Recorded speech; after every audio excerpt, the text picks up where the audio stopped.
L'idée de la déclaration sociale nominative date d'à peu près 2008. Elle vient des membres du JIP-MDS qui, tous réunis au sein de Net Entreprise, où ils proposent un bouquet de services, se sont rendus compte que finalement, ils avaient fait une porte d'entrée commune, mais que derrière cette porte d'entrée commune, il y avait encore autant d'appartements qu'il y avait de déclarations. Donc on demandait plusieurs fois les mêmes données, sous des formes un peu différentes, avec des normes différentes, avec des rythmes différents, etc. Et il y avait donc eu un projet proposé à l'État qui était de tout remplacer par une seule déclaration. À l'époque, le sujet avait fait peur à pas mal de personnes.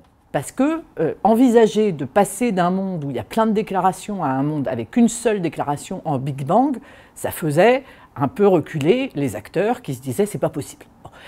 Il y a eu tout un travail de fait, notamment une mission IGAS-IGF qui a regardé le sujet et qui a dit c'est une bonne idée, la DSN, et pour que ça marche, il faut la faire de manière progressive et il faut nécessairement qu'elle s'accompagne d'un travail de fond sur la normalisation des données.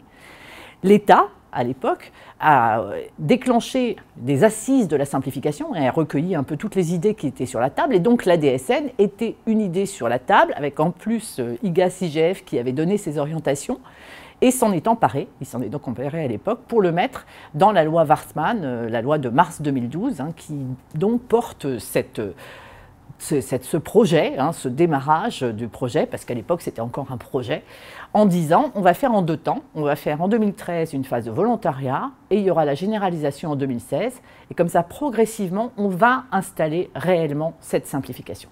Voilà la position de l'État général et le gouvernement suivant a repris l'idée et la porte de manière très forte.